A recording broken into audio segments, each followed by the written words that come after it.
Hello and welcome to the presentation Investigation on the Acceptance of an Industry 4.0 Maturity Model and Improvement Possibilities. My name is Alexander Kieroth and I will guide you through this presentation today. First of all, let's have a look on the motivation. So there's a high range of different maturity models following different approaches.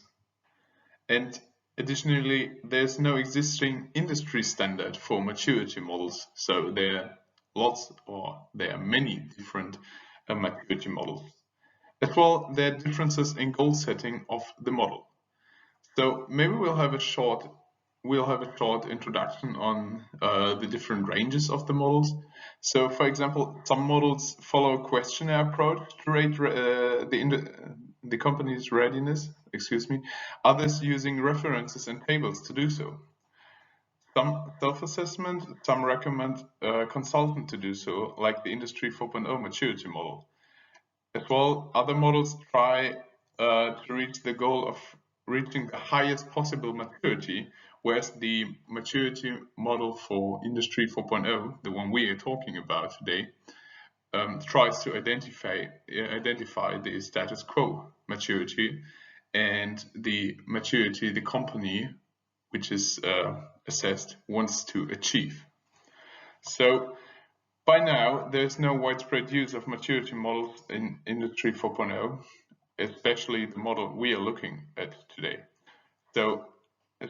But we have to consider that literature claims the high potential of maturity models. So that's why we made this investigation here. And we defined the two research questions. First, what is the reason for the shadowy existence of the Industry 4.0 maturity model in industry, and why is the model not widespread use to exploit Industry 4.0 potential? And the second is what can be done to increase the usability of the Industry 4.0 maturity model. Let's have a look on the process of the investigated model. So let's have a look on the process of the Industry 4.0 maturity model. To begin with, a start workshop needs to be conducted. During this start workshop, it needs to be ensured that the data which will be needed to analyze the model is available.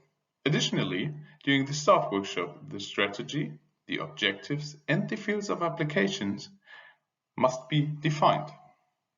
As well, the selection of units will be done, or the selection of units which will be analyzed will be done during the start workshop. After the start workshop, an analysis of the status quo will be defined, or actually will be done by doing interviews with the company. And during this interview, potentials will be identified. After having done these interviews, the status quo can be evaluated by using the reference tables of the model. So the model consists of three dimensions.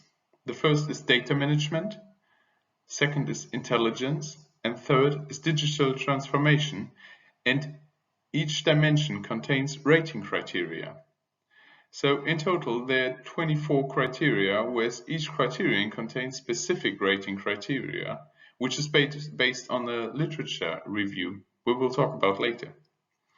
So each reference level is structured in 10 or actually 11 levels, because if we count 0 as a level as well, we'll get to 11. So whereas the level 0 is the complete negligence of criteria, and 10 will be the highest possible one.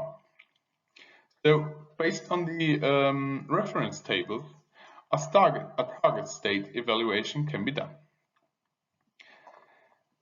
Then the project suggestions are used to close the gap between the target state evaluation and the result workshop.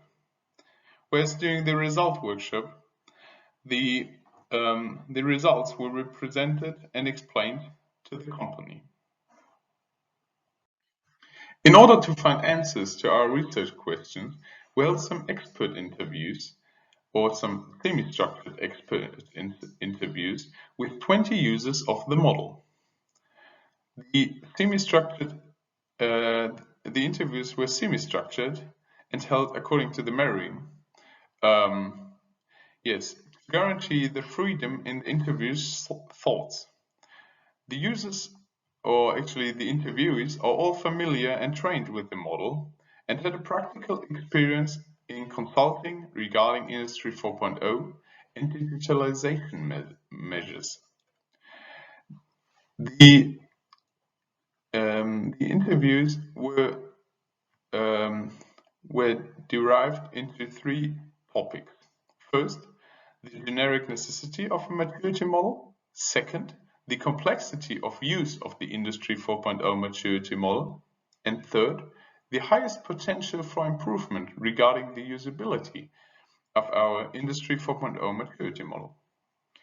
Our statements were derived into a 4-point scale, which we'll have a look on the next slide, and all our results were confirmed by the interviewees. Now let's have a look on our 4-point scale of findings, where we can see on the x-axis the potential for improvement for the interface, the categories, the process, and the category levels, and on the y-axis the number of interviewees. So we can see that there's the categories and the category levels, that there's a high possibility of a positive correlation. We actually calculated it, and it's R0.42 with a p-value of 0.066. So therefore we can say that when the interviews are not okay with the categories, they are also not okay with the category levels. So both of them bear the most potential for improvement for the model. But when asking the interviewers what should be done to improve the model, the answer was that the reference tables must contain more entries. But we will have a look at this on the next slide. Now let's have a look at our other findings we found during our semi-structured expert interviews. So first of all, we found out that the necessity of the model tends toward a very high necessity, where we defined first the lowest is low, then moderate, high, and very high. So we have a 3.6 out of 4. And additionally, we found out that the model is a good to very good tool to support a consultant. So, but still, the complexity of the model tends towards very ambitious. Therefore, it's not that easy. So, because it's defined to be easy to use, ambitious, very ambitious, and too complex. So, therefore, the complexity might be a little too high. Additionally, the interchangeability of data between the questionnaire of the Industry 4.0 and the Industry 4.0, maturity model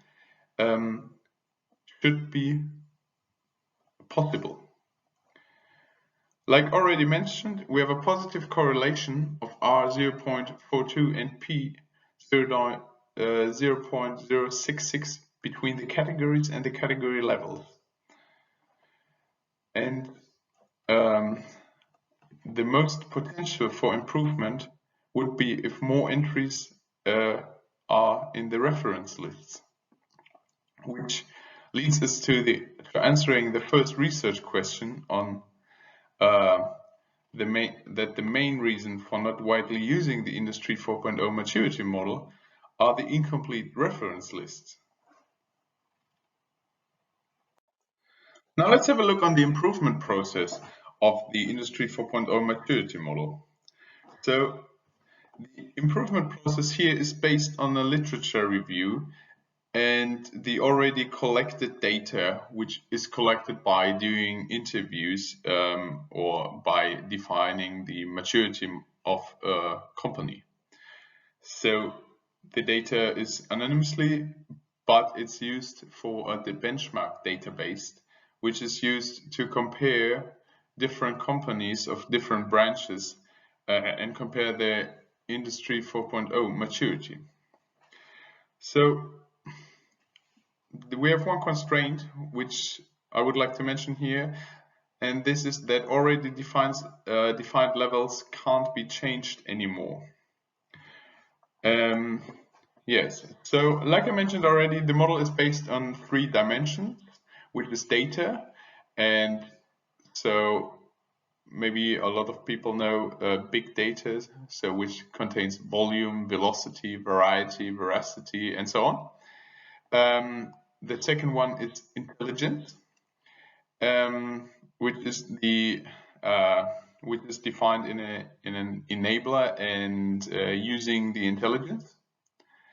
And the third one is digital transformation, where we have 2 categories, which are the employees and the transformation.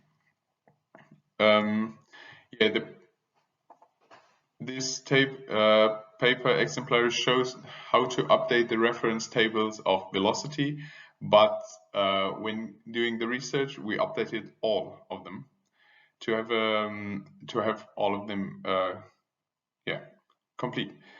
So, for example, now there are no more gaps between the different levels. So at the beginning we had much more gaps in between the different levels. So for example, we had level 1, level 2, and level 3 defined. Level 4, 5, 6 were not defined, and then level 7 were defined. Of course, then it's much more difficult for a consultant to identify the maturity of a company instead when all levels are defined. So by now, we have more than 95% of all levels defined. Yes, so let's have a look, on an example of the different categories. For example, here the velocity. So level 0 here states that there's no processing of data. So therefore, a level 1 would be more manual processing of data. A level 2 would be manual processing with the use of electronic support, and so on. And therefore, a level 10, which is then the highest maturity of is here only updated to data streams or streaming data, because it's only updated because we had data here available already. Therefore, an update was possible, but it was not possible to change it anymore. But anyway, right now, this is pretty much the fastest a company can get when working with data. So before we finish, let's have a look on the results of our research. So therefore, we defined that maturity models should be updated regularly, otherwise they will lose their attractivity. Additionally, we need a clear guidance for applicants, so in order how to use them, and therefore we need up-to-date and filled reference tables. So, like I mentioned in the slide before already, before this assessment we had 52 possible levels missing. But now we have more than 92 or 93% filled. And now we're coming to the answer of our second research question, which is what can be done to increase the usability of the Industry 4.0 maturity model. So, and we defined these points. The first one is that we defined for this maturity model. We expect a higher user acceptance when the reference tables are nearly completely filled. And additionally, the reference tables, like already mentioned, must be up to date. And not being up to date reference tables reduces the motivation of use. And therefore, the reference tables need to be under constantly renewable process. And yes, last but not least, we have to take the experienced user suggestions into account in order to have an up-to-date Industry 4.0 maturity model. Yeah, thank you very much for your attention and for your interest. In case there are any questions, please feel free to contact me or my colleague by mail. And thank you very much.